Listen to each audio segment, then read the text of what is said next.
Beleza. Boa tarde, pessoal. Eu sou o Edilson, um dos instrutores do projeto Hackathruck. O Fabrício, que está na live com a gente, é o outro instrutor. Eu sou responsável da live de hoje aí. E a gente vai estar trazendo o tema Human Interface Guideline. A gente vai ver mais para frente o que é um guideline e o contexto que a gente vai trazer aqui hoje é o contexto do Swift. Quando eu não estiver falando de Swift, eu vou falar para vocês, isso aqui é um conceito que é neutro, a gente consegue utilizar isso aqui em outras coisas. Mas a maioria das coisas aqui que a gente vai ver, tanto que a gente vai ver no próprio portal da Apple, é focado no Swift. Então, o que a gente vai ver no decorrer da exibição aqui de hoje, da palestra de hoje? A gente vai entender e aprender o que é um guideline, a gente vai entender a importância dos padrões, já respondendo a primeira pergunta, mas a gente vai ver com mais detalhes. A gente vai conhecer o portal do Human Interface da Apple, isso é um site, é disponível, é livre para vocês acessarem. A gente vai conhecer, ver todos os kits que eles têm, todas as tecnologias para guideline que eles têm. A gente vai ver também, dar uma passeada no Apple Design Research, que é o portal de template da Apple, de research, de design. Tudo que é voltado para a tela, eles têm alguns padrões no site para a gente baixar e utilizar. E a gente vai ver dois kits específicos, que é o Singin with Apple e o Health Kit. O Singin, basicamente, é o botão de login que vocês vê em alguns aplicativos por aí com o login da Apple para fazer login. Eu separei esse porque eu tenho certeza que quem tem iOS já se deparou e quem tem Android também provavelmente já viu esse botãozinho de login. Então, a gente vai iniciar por o que é um guideline. Então, um guideline é sempre uma diretriz ou um conjunto de regras para um determinado assunto que está sendo abordado. O que a gente vê por aí? Muita gente linkando sem querer, que guideline é sempre relativo a UX, UI, sempre relativo a design. E isso acabou se tornando verdade por conta do uso da palavra nesse contexto. A gente vai ver aqui hoje que, num contexto geral, ela está um pouquinho a mais no baixo nível, falando do universinho da Apple. Por quê? Ela passa do contexto visual para o contexto de programação. Então, ou seja, a gente começa a ter uma diretriz, um padrão, um conjunto de regras, tanto para tela quanto para código. E por que eu estou falando isso? Porque vocês vão ver esse termo guideline, quem for trabalhar com desenvolvimento, vai ver, é comum, é padrão, só que o guideline do Android tem um conceito, tem uma pegada um pouco mais diferente do que o guideline da Apple. Por quê? O guideline do Android é voltado pro sistema especificamente, sem pensar no aparelho. Porque a gente tem uma gama de aparelhos muito grande, um universo muito grande para abordar. Então, eles focam no sistema e como vai funcionar o sistema. Os guidelines da Apple, como eles têm uma gama de aparelhos mais definidas, vamos dizer assim, mais restritas, todos os aparelhos são deles, são proprietários, eles conseguem definir isso melhor e avançar um pouco mais nesses conjuntos de regras, nessas definições. Então, vocês sempre têm o como usar e um exemplo, vamos dizer assim, de implementação, já mostrando, eu aconselho usar assim e aqui tem um exemplo de como eu uso. Então, vocês conseguem saber o que dá para fazer com aquele kit, o que você consegue utilizar no cenário desse componente que você está vendo sobre. A gente vai ver lá no portal da Apple daqui a pouco que dentro de um guideline a gente tem N definições de N componentes, tem muita coisa dentro de um guideline, e a gente vai entender a importância desse guideline também. Então, continuando lendo a definição aqui. Os guidelines podem abordar inúmeros assuntos, são as diretrizes que as empresas colocam para serem seguidas, e isso tem como objetivo manter o padrão das aplicações e, com isso, o respeito à usabilidade no device em questão. Então, ele tem a pegada da preocupação com o layout, tem a pegada da preocupação com o UX, com a experiência do usuário, mas também tem a pegada nos padrões de desenvolvimento. E a gente vai entender o porquê que a Apple se preocupa tanto com esses desenvolvimentos daqui a pouco. Ou seja, ela se preocupa tanto com o que ela está entregando para o usuário, mas ela se preocupa com a qualidade do que ela está recebendo também. Então, é uma via de mão dupla o guideline deles. Eles concentraram um conjunto de regras que eles sabem que se todos os desenvolvedores seguirem aquilo ali, ele consegue entregar uma coisa de qualidade para o usuário. Então, ele acabou resolvendo 2 problemas com um pattern só, com um padrão só. Então, se não houvessem os guidelines, os desenvolvedores e designers fariam os apps do jeito que eles imaginam. E esse mas aqui foi muito proposital. Por quê? Eu trabalhei com desenvolvimento. Meu Apple Watch está conversando comigo aqui, desculpa.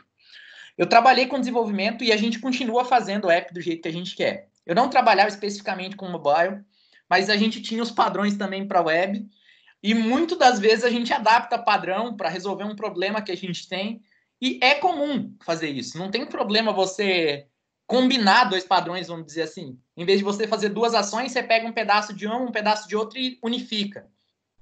Mas para a Apple, falando especificamente do mundo Apple, você fazer algo desse tipo, já resolver um problema com 2 soluções, não é bem visto. E a gente vai ver que eles têm um review muito pesado sobre a aplicação que você envia para ir para a loja. Então, todo aplicativo que vai para a loja, pessoal, eles fazem um checklist desse guideline que a gente vai ver. Eles conferem se o padrão de pop-up está no padrão correto. Eles conferem se o padrão de fonte está no padrão correto. Tem muita coisa que eles conferem. Vocês vão ver o tamanho que é esse conjunto de regras. Obviamente que aí entra experiência. Se você fez tipo um aplicativo, provavelmente você vai mandar para a loja, vai voltar. Se for alguma coisa um pouquinho mais complexa, que não for muito básica, vai voltar. Você não vai pegar o guideline e esmiuçar de cima e embaixo para você saber todas as regras e todos os conjuntos de regras. Então vai bater lá, vai voltar. Só que depois de um tempo, vamos supor que você continue trabalhando com desenvolvimento mobile. Você já está no 15º aplicativo. Você já pegou as manhas do que volta, você já sabe o que passa e o que não passa. Então, isso é questão de tempo, é questão de senioridade, de fato. Quanto mais você desenvolve, mais você vai pegando as manhas, vamos dizer assim, do guideline, do que passa e o que não passa nos reviews da Apple. Mas eu já vi muita gente reclamando de aplicativo que está preso em review. Por quê? A Apple não deixa passar, é fato. Tem alguma coisa fora do padrão, eles vão voltar para você. Se for alguma coisa simples, vai voltar com uma nota de correção, uma nota para você revisar seu código. E eles são específicos, eles vão falar, ó, tem um problema nessa feature aqui, ó, eu quero que vocês arrumem. Mas eu já vi casos de pessoas que falou que praticamente compensava jogar o aplicativo fora e desenvolver de novo, de tanta coisa que voltou. Às vezes, o pacote vem marcado como tipo inutilizável. Não tem o que fazer de fato. Você vai gastar mais tempo para corrigir do que para desenvolver de novo. Obviamente que se você tiver uma noção do nosso guideline aqui da Apple, você já evita muita coisa. Se você tiver uma noção básica, seu pacote não vai voltar como inutilizável, vai voltar como review. Então, o que eu quero mostrar para vocês aqui hoje é alguns principais conceitos, mas acima disso tudo é onde está e como eu leio as informações de lá. Porque é muito útil isso para quem for seguir carreira. E aí a gente tem uma pausa aqui e eu volto naquele ponto. Não é sobre Apple especificamente que a gente está falando. Para Android, a gente também tem guideline. Então, os conceitos que a gente vai ver aqui tem o portal do Android para guideline Google. Então, é uma via de mão dupla. Eu estou falando sobre Apple aqui, mas se vocês pegam os conceitos daqui e aplicam em qualquer outro guideline, você consegue se virar com esses guias. Então, tem guideline de muita coisa, pessoal. Se você for tipo atrás do Photoshop, do Illustrator, eles têm alguns guidelines de uso, que é um conceito um pouquinho diferente, que é como se fosse um manual. Ó, eu tenho a minha ferramenta aqui e eu tenho o meu guideline de uso. Então, você pega esse guideline e aplica para você utilizar. Obviamente que como é um ambiente de desenvolvimento e é de criação, você está criando alguma coisa nova e é para você, uma arte que você vai exportar e vai utilizar ali, não tem tanta restrição. Mas voltando para o desenvolvimento, a gente tem alguns patterns que a gente tem que seguir. Dando andamento aqui, existem padrões. E esses padrões têm que ser respeitados. Porque, senão, não vai passar em aprovação Apple. Ou seja, era o que a gente estava conversando. Esses padrões existem por quê, pessoal? Para não afetar a usabilidade do usuário, principalmente é o principal foco, para chegar a alguma coisa de qualidade no usuário, para a interface não ter tipo um bug gritante que o usuário baixa o aplicativo no App Store e fala, epa, esse cara não funciona no meu celular. Que é uma coisa que a gente, pelo menos há um tempo atrás que eu era usuário de Android, acontecia muito. Principalmente nos primeiros Androids, que tipo, os aparelhos eram muito diferentes. A gente pegava um aplicativo e falava, epa, esse aplicativo não funciona no meu celular, vou desinstalar e pegar outro aqui que faça a mesma coisa. A gente não vê esse tipo de coisa acontecer no ambiente Apple. Por quê? As análises são tipo, absurdamente pesadas. Eles vão atrás mesmo e esmiuçam o seu aplicativo para não deixar passar nada muito gritante. Obviamente que essa análise de bugs que eu coloquei aqui, eles vão analisar a sua lógica da visão não de negócio, da visão de tipo, vamos ver se você não está usando a sua feature de login para salvar a senha do usuário, se você só está autenticando de fato. Porque vamos supor que a gente tem um aplicativo de saúde que pega o seu Apple Watch e contabiliza os batimentos cardíacos que você tem ali. Qual é o uso que você está fazendo dessa informação? Se o uso que você faz está dentro dos meus padrões. Isso está no guideline, eles explicam qual é o uso que você pode fazer, como você faz para ler essas informações e, com certeza, essa análise de bugs foca nesse tipo de coisa. Vamos supor que ao invés de você estar lendo os batimentos cardíacos e salvando no Health Kit, que é o kit de saúde da Apple, para você ler mais tarde, você está mandando para um banco de dados externo para fazer alguma outra coisa. Provavelmente a Apple vai pegar e vai te barrar.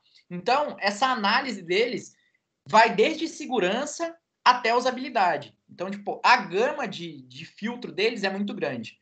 Então, com esse filtro sendo extenso e sendo bem feito, a gente diminui muito problemas com segurança, problemas de usabilidade e problemas de interface. Então, a gente já viu que o guideline é um padrão e a gente já viu para que esse padrão serve. 3 principais usos aí dele. Vamos. Então, qual é a importância de eu ter esses padrões? Ó, essa definição, pessoal, é do professor Daniel Furtado, do canal UX Now. Eu já tive palestras desse professor aqui na PUC Campinas. Ele tem o canal UX Now no YouTube. Se vocês quiserem ver, é bem focado para a experiência do usuário e layout, mas eu achei a definição dele bem coerente para o que a gente ia conversar aqui e eu trouxe para vocês. Se vocês quiserem dar uma acessada no canal, lá tem muito conteúdo. Ele fala ó, que em que momento devemos adotar padrões conhecidos para facilitar a vida dos usuários e em que momento devemos abandonar esses padrões. E por que as pessoas dependem de padrões para tomar melhores decisões. Um exemplo clássico que eu já vi ele dando em várias palestras. Botão de sim ou não numa pop-up. Você usa por padrão, não sei quem criou o padrão, mas por padrão o sim fica na sua esquerda, o não fica na sua direita. Se você inverter isso, você vai fazer a pessoa votar em não querendo votar em sim, porque ela está acostumada que na mão esquerda dela é o sim. Então, esse tipo de padrão é mais para validar esse tipo de coisa, para não deixar passar de fato e para não aferir o usuário, para não interferir na experiência que o usuário tem dentro de uma aplicação, dentro de um ambiente Apple. O que eu fiz? Eu adaptei essa frase dele para o contexto nosso, para o nosso movimento de desenvolvimento. E a única coisa que eu troquei foi a vida do usuário pela vida dos desenvolvedores e da Apple. Porque lembra que eu falei que a gente resolvia os 2 problemas de uma vez só? Para a gente também, como desenvolvedor, é excelente que tem esses guidelines. Por quê? Vamos supor que não existisse o review da Apple. A Apple não faz review a partir de hoje. Tudo que a gente sobe para a loja é aprovado e está disponível para o usuário. A gente ia fazer cada aplicativo de um jeito, pessoal. Eu penso de um jeito, o Fabrício pensa de outro, vocês aí pensam de outro. Então, cada um ia fazer o aplicativo pela sua visão. E a gente não saberia o que é melhor para o nosso usuário, o que é melhor para o usuário utilizar. Vamos supor que eu fiz um aplicativo, o Fabrício fez outro e vocês, alunos, fizeram outro. e tem uma pessoa que está usando nossos 3 aplicativos. Se cada um de nós usou um padrão diferente, o usuário já está a milhão ali para tentar descobrir como é que funciona, como é que ele vai usar o aplicativo. Então, para a gente é excelente que tenham esses padrões e é excelente que tenham esses reviews. Por mais pesados que sejam, vamos dizer assim, por mais trabalhoso que seja a gente escrever algo dentro de um padrão gigantesco para ser avaliado, é algo que tem um fator de importância que, para quem é usuário Apple, tem a questão do, vamos dizer assim, do valor agregado. Você, utilizando um app Apple, se você nunca tem problema com um aplicativo, você está seguro a baixar qualquer coisa que está na loja, do ponto de vista de segurança. Porque você sabe que qualquer coisa que você pegar vai funcionar. Se você não gostar, você vai desinstala. Se não faz o que promete, você vai desinstala. Mas você consegue ter um padrão de uso, você consegue se virar em qualquer contexto de aplicativo. E aí, se a gente for um pouquinho mais a fundo, tem a questão dos híbridos. Por quê? Se a gente está desenvolvendo dentro do Xcode, a gente só está utilizando o componente nativo da Apple. E isso já é um baita de um filtro gigante. A gente está usando algo que é da Apple, para um aplicativo Apple. Então, eles não vão barrar o seu componente. Eles podem muito bem falar, ó, o seu componente não pode ser utilizado desse jeito, você está utilizando um componente da forma errada. Isso é perfeitamente, vai acontecer. Você utilizar um componente da forma que você pensa para o seu aplicativo e a Apple falar, não, não quero que use assim. Mas agora vamos para o contexto do híbrido, que você está desenvolvendo algo ali que vai ser utilizado para Android e para Apple. Qual guideline você segue? Você vai ter que seguir o guideline do híbrido que você está usando, que com certeza ele foi construído com base nos 2 guidelines para atender o máximo dos 2. Mas a possibilidade, a probabilidade de você usar um componente que não existe no mundo Apple, da forma que ele foi concebido ali no híbrido, é maior do que você está utilizando um componente nativo da Xcode. Então, voltando para uma pergunta que eu ouvi na semana passada, na outra palestra que eu dei, de Swift, eu não aconselho usar, por exemplo, as aplicações da IntelliJ para desenvolvimento iOS nativo. E não é porque a ferramenta é ruim. Pode ser que seja uma ferramenta excelente, que tenha mais features que a Xcode até, que tenha métodos mais fáceis de você criar as coisas e fazer as coisas, mas não foi desenvolvido pela Apple. Beleza, pode ter sido validado, pode ter sido certificado, mas é outro ambiente. É um ambiente que não é Apple. Então, se você concentra tudo dentro de um contexto que você já está acostumado, dentro de um ambiente fechado ali, facilita muito para você submeter suas aplicações depois de um ponto. Até aqui tudo tranquilo, pessoal? Beleza. Vamos dar seguimento. Qualquer coisa é só abrir o chat aí que o Fabrício me avisa. O que a gente vai fazer agora? A gente vai conhecer o portal do Human Interface Guideline. Vamos abrir ele aqui.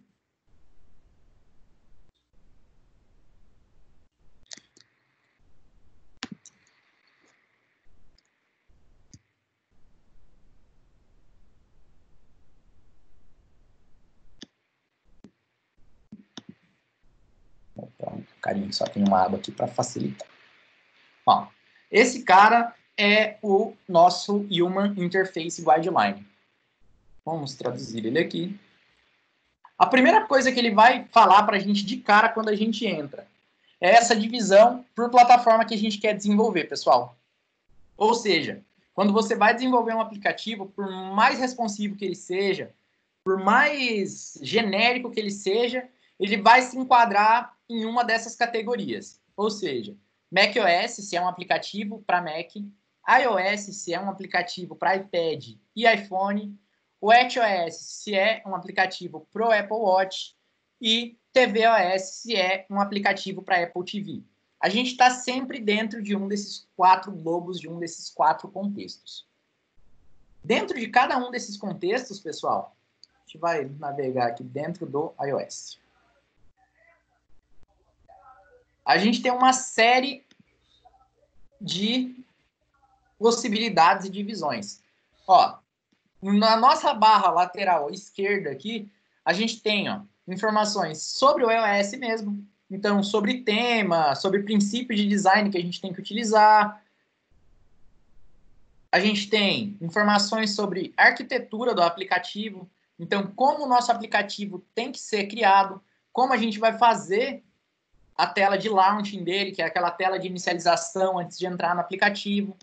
O nosso onboarding, que é quando vocês baixam um aplicativo pela primeira vez, lembram aquela telinha que mostra para vocês lá como vocês usam o aplicativo, como vocês navegam? Tem um padrão para criar aquilo ali, não é como o usuário quer, não é como o desenvolvedor quer.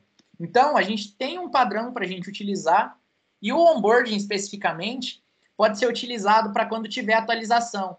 Então, você constrói seu aplicativo e constrói o seu onboarding para primeiro uso, vamos dizer assim. Depois de um ano, você vai atualizar o seu aplicativo e vai mudar muito a feature, não tem mais a mesma usabilidade. Você vai no seu onboarding e coloca um novo tutorial lá dentro. E aí, quando o usuário abrir de novo, ele vai ter um novo onboarding com as atualizações ali do que mudou, como é que ele faz para visualizar na nova forma. Então, é esse tipo de coisa que a gente mantém dentro do nosso guideline. A gente tem informações sobre várias features. A gente tem tela de carregamento aqui, ó, para download. Então, a gente tem um padrão, por exemplo, para quando a gente está baixando um arquivo para a gente utilizar. Isso aqui é praticamente um componente, ou seja, a gente vai pegar esse componente e utilizar. E o que é interessante do guideline? Eu estou acessando a seção de carregamento aqui, né? Se eu descer todo o meu layout aqui da tela, eu tenho, ó, para obter informações adicionais, consulte indicadores de progresso. Esse cara aqui vai me levar pro pedaço do guideline, pro pedaço da documentação que se refere só a carregamento, pessoal, ó. Progress Indicators, que aí já é uma categoria mais genérica dos indicadores, ou seja, é loading, para enquanto está checando a atualização, ó, enquanto está vendo se tem atualização, ele tem um padrão de loading. É loading, enquanto você está carregando um aplicativo, ó, por exemplo, no Safari, o exemplo que ele deu aqui. É loading de carregamento, enquanto você está acessando um site que ele está consumindo a sua rede aqui, ó, o seu Wi-Fi. Então, vocês concordam comigo que independente de onde eu esteja usando, é um loading, é um carregamento? Então, esse tipo de componentização e padronização facilita muito. Ó, e uma coisa vai puxando a outra. Então, a gente partiu aqui do nosso guideline de loading, de carregamento, para padrões de carregamento. A gente foi para o nosso Progress Indicator, que é os padrões que a gente tem para fazer loading. Aqui, ó, ele vai baixando o nível. Você vai descendo até o nível da programação. Então, ó, para o guia de desenvolvimento, a gente tem o UI Activity Indicator View. Ou seja, a gente tem uma classe que serve para fazer aquele loading, para fazer aquele carregamento. Então, ó, volta naquela questão do que eu estava falando, que para conceito Apple, ele vai um pouco além, ele dá um passo a mais. Por quê? Ele saiu lá da camada de visualização, da camada de layout, ou seja, o designer, se bater o olho naquela tela, ele sabe como ele tem que fazer o loading, mas o desenvolvedor, partindo da mesma tela, conseguiu chegar na classe que ele tem que usar, na forma que ele tem que usar. Ó. A gente já tem toda a documentação da nossa classe aqui, ó. Como a gente usa, para que usa. Até módulo que já foi depreciado, ó, módulo que caiu em desuso. Provavelmente algum desses módulos aqui reescreve esse cara de WebView. Então, a gente tem desde o alto nível, vamos dizer assim, do layout até o baixo nível da programação, partindo de um mesmo centralizador. Então, é o que eu estava falando para vocês. O padrão não facilita só para o usuário. O padrão afeta o usuário de uma forma positiva, mas ele facilita muito para a gente, quanto desenvolvedor. Ele ajuda muito na questão do desenvolvimento. Vamos voltar aqui para o nosso menu. Ó, ele tem os padrões de modal. Se vocês repararem, toda vez que vocês utilizarem essa modal padrão da Apple no telefone, ela aparece no mesmo local, pessoal. E isso não é à toa, é o padrão que eles escolheram para utilizar assim. Então, toda modal sempre tem só 2 botões, por mais que seja sim ou não, settings e OK, são só 2 botões e sempre está posicionado no mesmo local. Outra opção de modal que a gente tem é a modal full screen, que não é a modal de booleano aqui, de options. É a modal, por exemplo, para você escrever um e-mail. Se vocês repararem aqui, ó, ela tá uma tela em cima da outra. Esse íconezinho aqui significa que a gente pode clicar e arrastar para baixo. É uma outra forma de modal. Da mesma forma do load, se a gente for descendo, ó, e for até lá embaixo, a gente já tem aqui, ó, as classes para orientação ao desenvolvedor. A gente tem a UI Controller View Controller, desculpa, e a UI Presentation Controller. Se a gente abrir esses caras,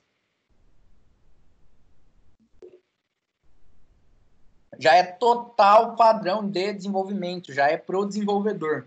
Então, ó, e aqui a gente continua tendo os mesmos links e informações, ó. A gente tem disponibilidade. Por quê? A gente consegue saber se essa classe está disponível para qual iOS, para qual versão e em qual estrutura ela está alocada. Nesse caso aqui, está dentro do UIKit, que foi o cara que a gente viu na semana passada na aula de Swift. Então, toda vez que a gente importar o nosso UIKit, esse cara aqui já está importado dentro do nosso projeto. Vamos voltar aqui no nosso guideline. E assim por diante, pessoal.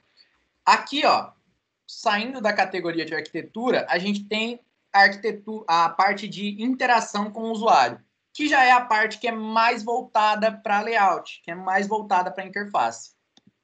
A gente tem a opção do toque 3D aqui, que é o 3D Touch, que é... Desculpa, deixa eu tomar um gole de água, a garganta tá...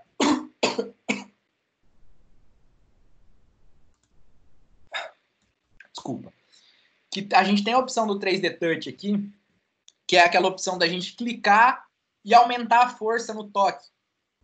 Ou seja, a gente pode fazer por meio de um guideline a referência que um gesto vai ter uma segunda ação. Ou seja, se você tocar leve, ele vai fazer uma ação. Se você apertar e forçar, ele vai ter uma segunda ação. E assim por diante na categoria de interação com o usuário. Ó. A gente tem lápis para iPad, tem interação com áudio, autenticação. Tem várias coisas que a gente vai ver. Esse cara de autenticação aqui, que é o Singing with Apple, a gente vai ver mais para o fim da palestra ele de forma mais específica. Aqui, ó, a gente tem recurso do sistema, design visual, ícones e imagens. Então, ó, vamos abrir o ícones e imagens aqui. Ó, lembram quando a gente estava quem estava na aula da semana passada, me perguntaram o porquê do 1x, 2x, 3x.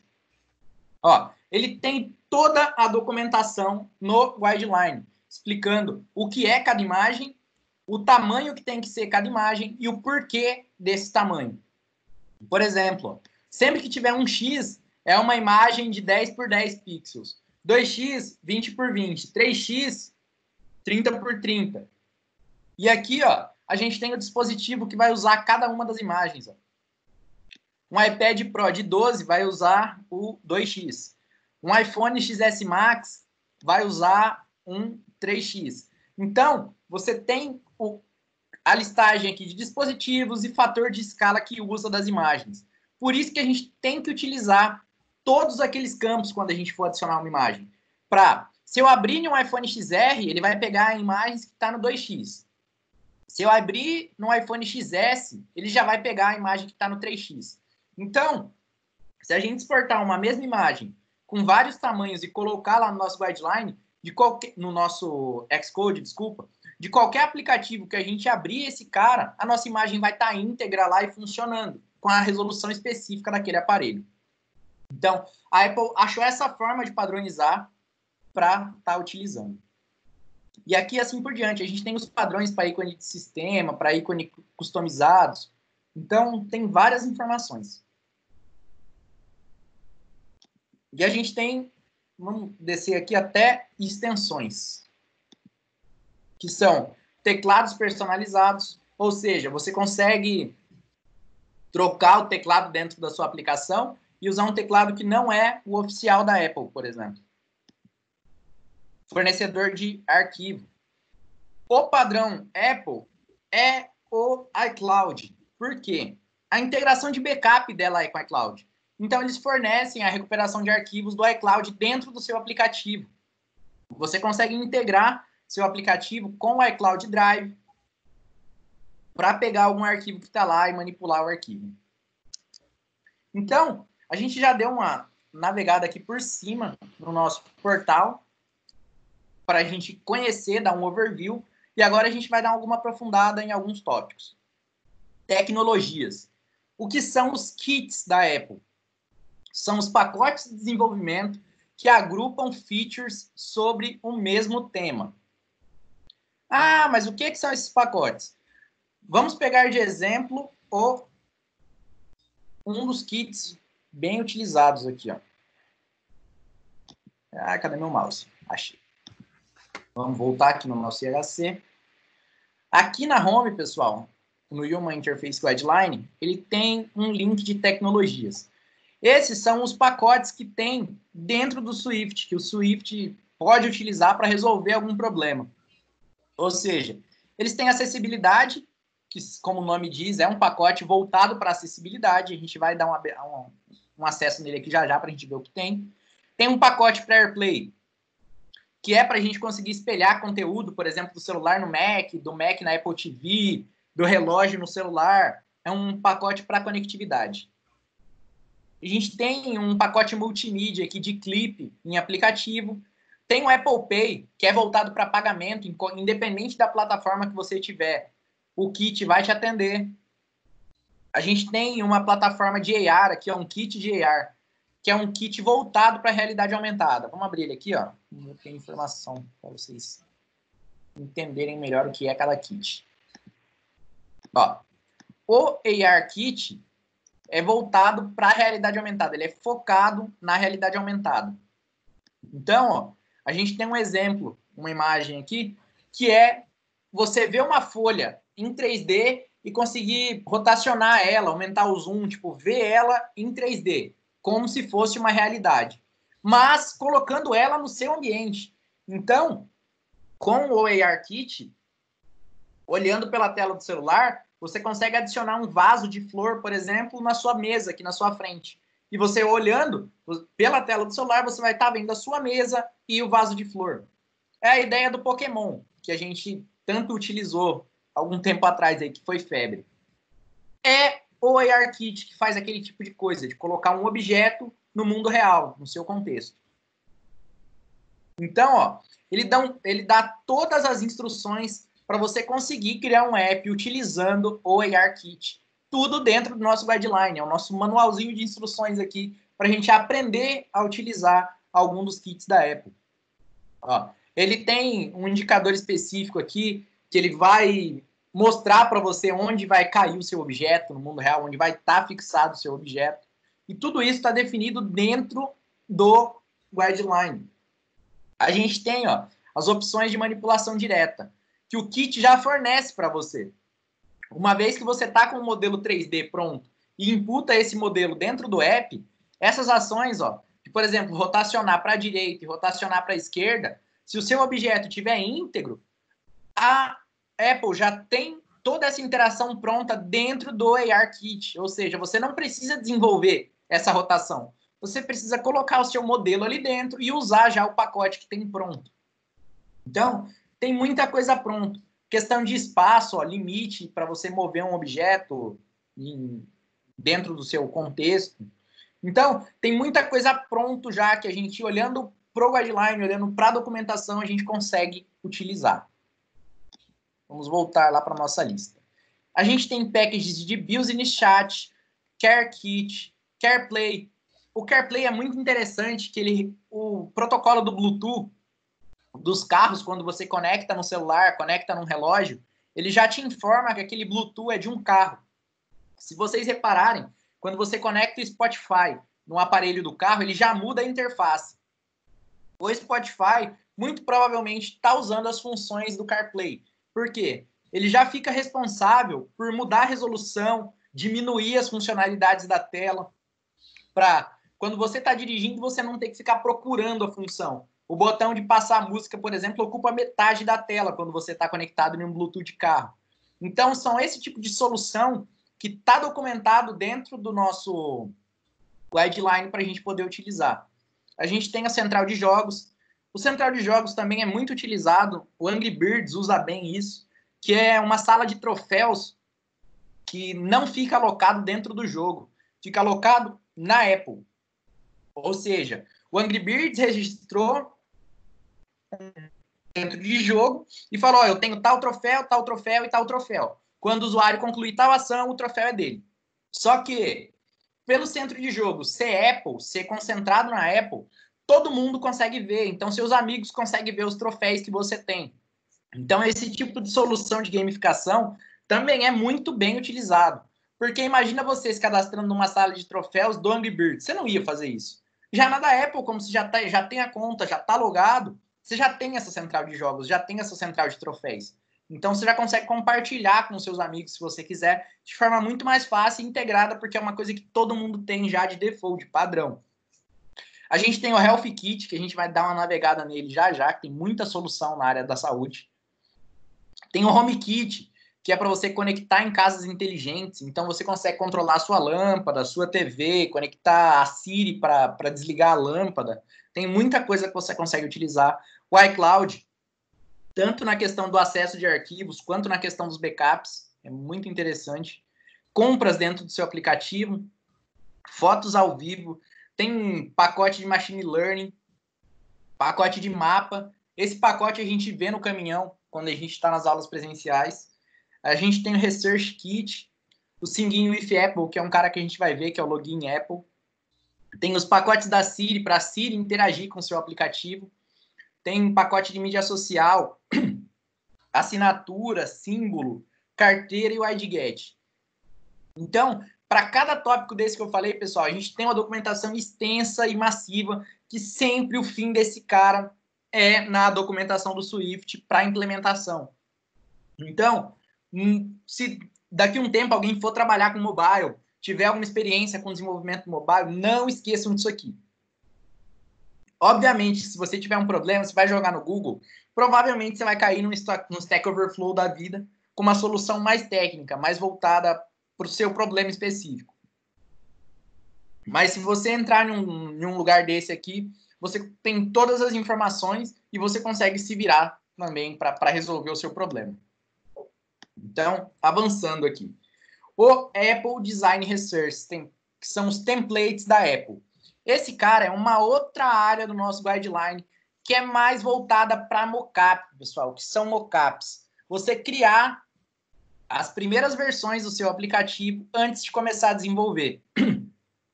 Para você ver que a Apple se preocupa, antes do seu aplicativo começar a ser desenvolvido, ela já tem uma preocupação com o que você vai utilizar e para você já conceber essa ideia da forma correta.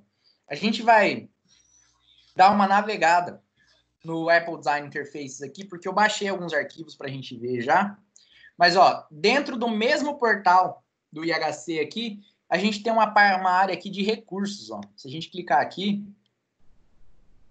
ele tem, ó, recursos de design da Apple. Se você olhar pela imagem aqui, ó, é teclado de emoji, título, menu de ação, volume, menu quando você pressiona para selecionar uma palavra. Então, você tem, ó, recursos para iOS. Você tem os padrões em Photoshop, ó, em Adobe XD, em Keynote, para você baixar e editar. Como os arquivos aqui tem 1 GB, são grandinhos, eu baixei alguns para a gente ver. Tá no meu Photoshop já vou abrir para a gente visualizar eles juntos. Mas aqui, ó, a gente tem por área, a gente tem os da iOS, tem os padrões para macOS, ó. Tem os padrões para o iOS, vamos baixar esse cara aqui também, para vocês verem a diferença. Tem os padrões, ó, de tvOS, tudo em Photoshop. Então você pega um cara desse aqui, vou mostrar para vocês a carinha dele aqui, ó, e você consegue construir um mockup do seu aplicativo. Deixa eu dar um zoom maior aqui. Ó, acho que tá dando para ver ele já, né? Agora foi demais. Tá. Então, você consegue pegar esses kits, ó, e você já tem botão de controle de brilho, um padrão para você usar de botão de clique, um padrão para label, para você selecionar A ou B, A, B ou C, e aí tem toda a disposição como fica com 2 opções, com 5 opções, para você ver e entender como ele funciona antes de você começar a desenvolver. Ó. Tem as opções de calendário, tem as opções de login. Esse cara aqui, ó, é o que a gente vai ver já já, como é que ele funciona. Que são os botõezinhos de login, ó, do Singing with Apple.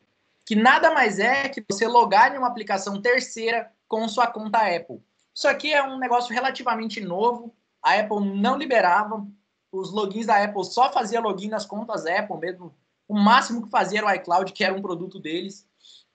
E agora eles já estão liberando. Então, se você quiser fazer login em um jogo, por exemplo, com a sua conta Apple, você consegue. Você não precisa mais criar conta no seu jogo. Então, você já tem aqui dentro dos seus padrões de desenvolvimento os layouts dos seus botões, ó, as suas cores default da Apple, seus menus, principalmente, ó, como é que fica quando você acessa um menu. Tem um outro que eu baixei aqui, um outro guide de cor. Como é que ele funciona, ó, no tema Light, no tema Dark, no tema Regular Light, no tema Regular Dark.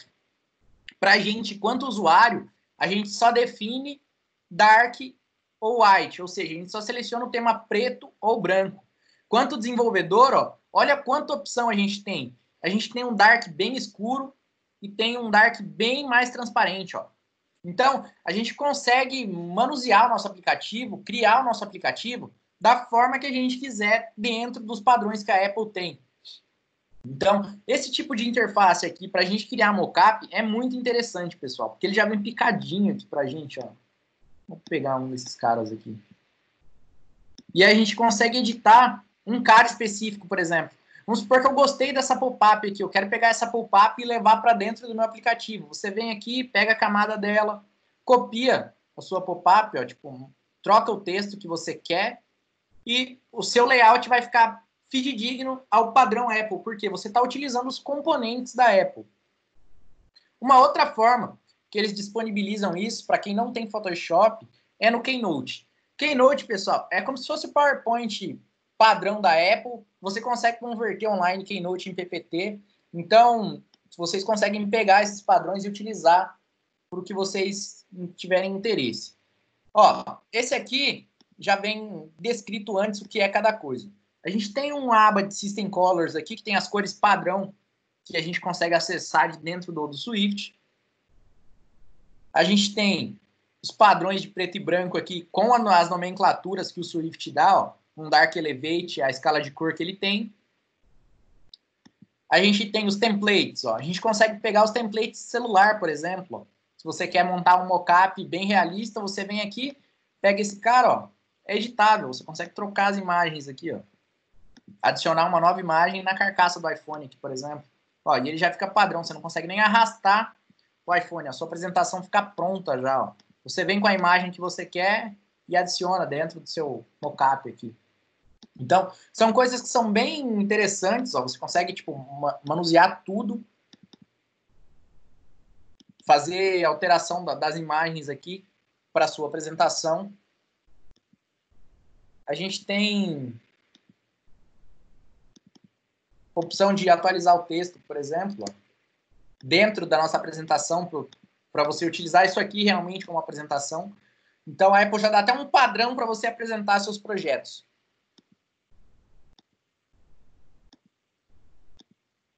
Ó, aqui a gente tem no nosso menu lateral aqui, ó, eu vou editar esse cara Dark aqui, por exemplo. Eu quero editar esse primeiro widget aqui, ó. Vamos trocar o texto desse cara. Ó, para Hackathon. Ah, escrevi errado.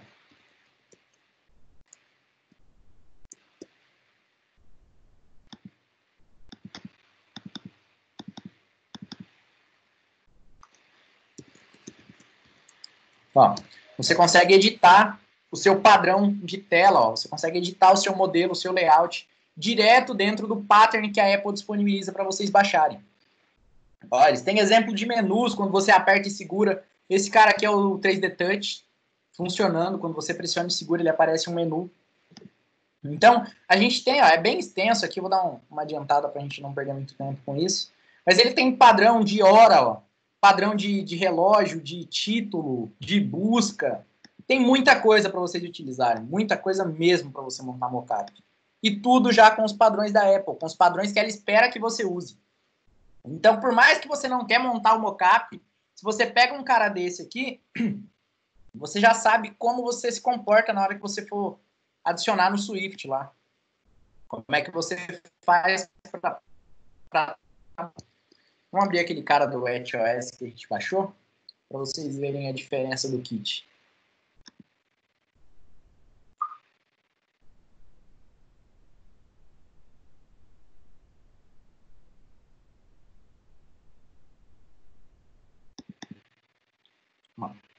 Dentro do kit, ó, ele já vem repartido em várias pastinhas aqui, ó, com várias seções, ó, cores, template, design guides. Vamos abrir esse cara aqui. As caras são cor, título e ícone. Vamos pegar um mais interessante. Vamos ver esse aqui. Production Templates. Esse cara aqui é interessante. Ó. Esse cara aqui é um Photoshop. Essa área que eles estão demarcando no Photoshop aqui, pessoal, por exemplo, ó, é a área útil que você pode utilizar em um Apple Watch. Esse aqui é os Apple Icons. Mas o contexto do Apple Watch é no mesmo conceito. Tudo o que for relevante dentro do relógio, se vocês pensarem em um negócio que são tipo 3,8 centímetros por 3,8, ele é quadradinho, tem menos de 4 centímetros, é pequeno para você ter uma tela touch. Então, tudo o que vai fazer o review desse cara é para ver se a identidade está focada na parte central da tela, para facilitar o toque. E se principalmente você tem uma ação única na sua tela.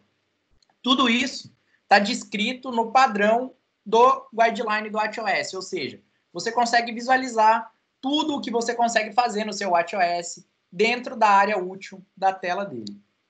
Então é uma área bem interessante também do nosso guideline, é a questão dos nossos padrão de layout que a gente pode baixar aqui para a gente estar utilizando. Tem bastante coisa realmente.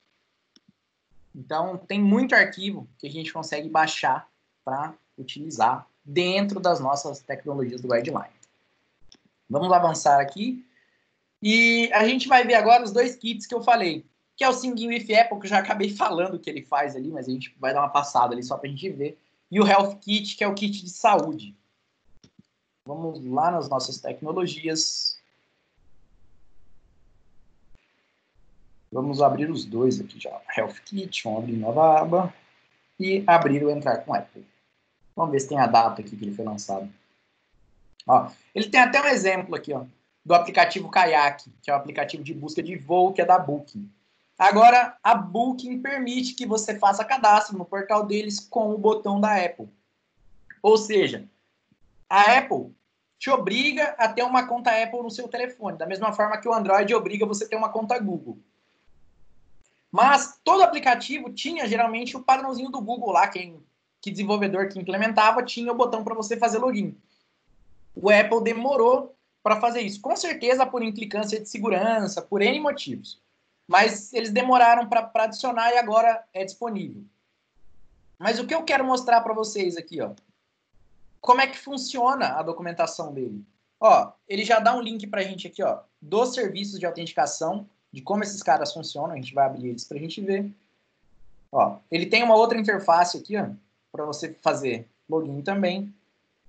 E o link de referência dele dessa página é o nosso Authentication Service mesmo. Vamos lá para ele para a gente ver como é que ele funciona. Ó, ele está falando para a gente aqui, ó, que é uma maneira fácil da gente fazer o usuário logar dentro dos nossos aplicativos e serviços, para a gente facilitar a vida do usuário. E aqui, ó, ele tem o entrar com Apple e ele já dá a implementação para você, ó, padrão. Ele já tem isso pronto para a gente, ó. Ele dá a função pronta de como você vai fazer login. Então, você não precisa se preocupar como é que você vai utilizar o login da Apple. Você vai arrastar o componente do Sign-in, do botão, e vai entrar na documentação para ver o que ele requer. Mas é negócio nativo, é uma parte nativa do projeto. Então é muito tranquilo para a gente utilizar isso. Então, o foco principal da palestra de hoje é: usem os guidelines, independente da área que você esteja. Usa a documentação oficial das coisas, cara. Beleza, é mais fácil jogar no Stack Overflow e pegar a primeira resposta que vem na frente? É. Só que você não sabe se aquela pessoa está seguindo o padrão da linguagem, se aquela pessoa está seguindo o padrão do que você está fazendo. Eu estou falando para não usar o Stack Overflow. Não, eu uso pra caramba, é útil, é muito útil. Para você ver as possibilidades que tem, mas você tem que saber distinguir o que é certo e não o que é errado, mas o que é menos certo, vamos dizer assim. O que vai, tipo, afetar menos o seu desempenho, o que vai passar no review da Apple, se está dentro dos padrões da Apple a resposta que tem ali. Então, é esse tipo de coisa que eu quero que vocês criem esse senso, porque vai auxiliar vocês em muita coisa, cara. Isso para quem desenvolve em Java, quem estiver criando API em Swing, no que seja. Tá com alguma dificuldade, tá com alguma coisa? Epa, documentação oficial Swing. Pega a documentação do Swing lá, vê como funciona, vê como é que tá padronizado lá. Geralmente, cara, essas coisas grandes, Java, C Sharp, .NET, Swift, o que for, tem documentação e é bem escrita, é bem clara, a comunidade é grande, tem muita gente escrevendo sobre. Então, a chance de você achar a solução dentro do contexto oficial é maior, e se está dentro do contexto oficial, é mais garantido para você utilizar.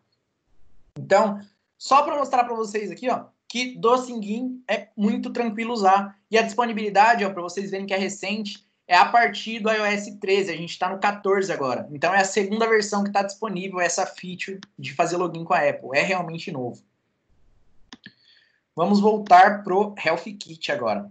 E o que eu queria mostrar para vocês dentro desse cara? Deixa eu até tirar o relógio do braço aqui para vocês verem. Não sei se vai dar para ver bem aí. Deixa eu desbloquear ele aqui. Ó, acho que... Deixa eu voltar. Ah, não vai dar para eu ver. Dentro do Teams. Ó, vocês estão vendo que ele está marcando 3 círculos aí. O primeiro vermelho é o número de calorias que eu gastei no dia. Deixa eu desbloquear de novo. O segundo, verde, é o número de exercícios que eu fiz no dia. E o azul é a quantidade de horas que eu fiquei de pé hoje. Então, a cada hora ele me dá um alerta. Ó, fica de pé aí, porque senão você é muito sedentário. E eu sou sedentário realmente, às vezes. Então, ele tem razão em ficar me cobrando. Mas o que eu quero mostrar para vocês desse kit? Ele é integrado, ó. Ele aparece o mesmo gráfico em tempo real no iPhone. Então, como é que é feita essa conectividade entre dispositivos, pessoal? É por meio do Health Kit. O Health Kit compartilha as informações de um dispositivo para outro. E como é que a gente vê os kits que podem ser utilizados? Dentro do Health Kit aqui, ó, ele pode, ó, ser utilizado no iOS, no macOS, no tvOS e no watchOS. Para cada um que você clicar aqui, ele vai levar o Health Kit pro contexto do aparelho que você clicou. Então, ó, você tem as privacidades, que era a questão que eu falei dos batimentos aquela hora lá. A Apple é extremamente cuidadosa com esse tipo de coisa. Tem muita política de privacidade do usuário. Então, você não vai conseguir construir um aplicativo para roubar dado, vamos dizer assim, da Apple. Nem que não seja com segundas intenções. Você pensou em armazenar os batimentos para você fazer um controle de alguma outra forma. Se não for armazenamento no dataset da Apple para você consultar lá e utilizar, você não vai conseguir utilizar de outra forma. Então, você acaba ficando preso no modelo, engessado no padrão ali que você tem que utilizar. Então, ó, você tem uma gama de coisas que você consegue utilizar. Ó, os círculos que eu estava falando para vocês. Aqui ele já integra com o calendário, para ver os dias que você concluiu, os dias que você não concluiu. E aí, no final do mês, ele faz uma análise disso aqui e fala, tipo, você foi melhor que mês passado, você foi pior que mês passado. Você está ficando muito tempo sentado, você tem que começar a levantar mais. Então, ele controla esse tipo de informação sem te ficar te pedindo informação. Só pelos sensores do relógio, o Health Kit fica lendo e mapeando esse tipo de informação. E ele faz sincronização automática, que é o que eu estava falando para vocês. Não tem só o Apple Watch de sensor, tem mais alguns sensores da Apple rodando por aí. Tem alguns que não foram divulgados ainda, mas eles têm parceria com a Nike. Não sei se vocês lembram, um tempo atrás, que tinha um dispositivozinho da Nike que você colocava na sola do sapato para mapear quilômetro, mapear tudo. Aquele cara foi abolido porque tem o Watch agora que faz isso. Então a Nike lançou uma série do Apple Watch que faz a mesma coisa que o dispositivo fazia. Então, eles investem muito nessas questões de IoT, e esses kits servem para integrar esses sensores, integrar essas informações entre todos os seus dispositivos. Esse cara do Health Kit, eu separei ele justamente por falar de saúde e tem muita solução nessa área. Eles têm uma solução, por exemplo, que se você ficar parado por 20 minutos e o seu batimento subir muito, eles deduzem que você sofreu um acidente, sofreu uma parada cardíaca e já ativam um módulo de segurança que liga para o contato que você armazenou de emergência, sem você fazer nada. Então, é o tipo de solução que pode salvar a vida, pode mandar a sua localização se você sofreu um acidente de fato. Então, esse kit eu selecionei justamente por ter essa aplicabilidade social, entre aspas, vamos dizer assim, que tem o intuito de ajudar. Da mesma forma que o kit ajuda os desenvolvedores, o kit pode acabar ajudando um usuário com a solução dele. Então, esses padrões que a Apple cria é para ela conseguir realmente controlar, é para ela conseguir verificar se tem alguma coisa fora do padrão e meio que automatizar o nosso reviews de apps lá na loja. Então, vamos para o nosso PowerPoint aqui, a gente viu os dois kits. E aqui eu deixei um link de referência para vocês, que é de mais conhecimento, dicas e tutoriais, que é o terceiro menu do nosso Human Interface Guideline. Aqui ó, tem um menu de vídeo. Eles ensinam a fazer bastante coisa, e outros são palestras que teve no WWDC, que é o evento anual da Apple, sobre design. Então tem bastante coisa interessante aqui. Quem tiver de bobeira aí ou ficou interessado, pode acessar, que tem muito material e é bem agregador. Tem desde aplicativo para o WatchOS, a tipografia, que é coisa que tipo, não limita você ao ambiente Apple. Você pega uma palestra dessa tipografia, você consegue aplicar em qualquer lugar. Tem palestra sobre acessibilidade, ó. Então, o que você consegue fazer com o kit de acessibilidade. Tem muita informação nesse cara aqui, é bem legal mesmo os exemplos que eles dão. Dúvidas, pessoal? Tudo tranquilo? Tranquilos. Era o que a gente tinha por hoje. Alguém tem alguma pergunta? Só o Vitor mais cedo falou que em relação ao seu exemplo lá do Bluetooth do carro, ele falou que nem todo mundo tem um carro daquele jeito ali, viu, Edilson? Ah, não, cara. Isso aí, o pior que é meio que nativo. Até dispositivo de som, Vitor. Esses sons que tem Bluetooth integrado, geralmente ele reconhece, cara. Você conecta no Bluetooth do carro e ele já troca o tema de Spotify. Não é coisa chique, não. Qualquer dispositivo tem esse tipo de função, cara. Anselmo, estão perguntando por você aí, cara. Cara com saudade do Anselmo aí, foi? Foi o Vitor.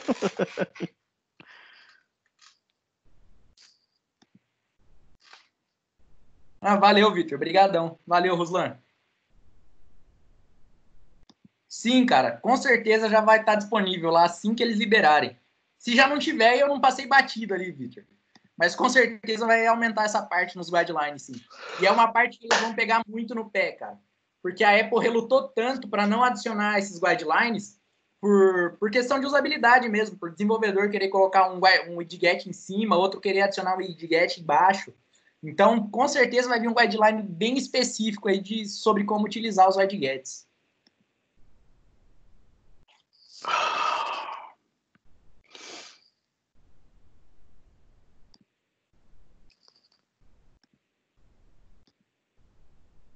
Pessoal, do mais era isso. Muito obrigado pela presença aí. E a próxima palestra é com o senhor Fabrício sobre Visual Recognition. Se quiser dar um overview aí, Fabrício. Eu não, surpresa. Fica com nada de Entre na spoiler. semana que vem aí, que vai estar bem interessante. É Na isso aí. segunda-feira tem palestra do Luiz Flávio de novo sobre Hadoop, viu, pessoal? Só lembrando. Valeu, pessoal. Muito obrigado pela presença aí.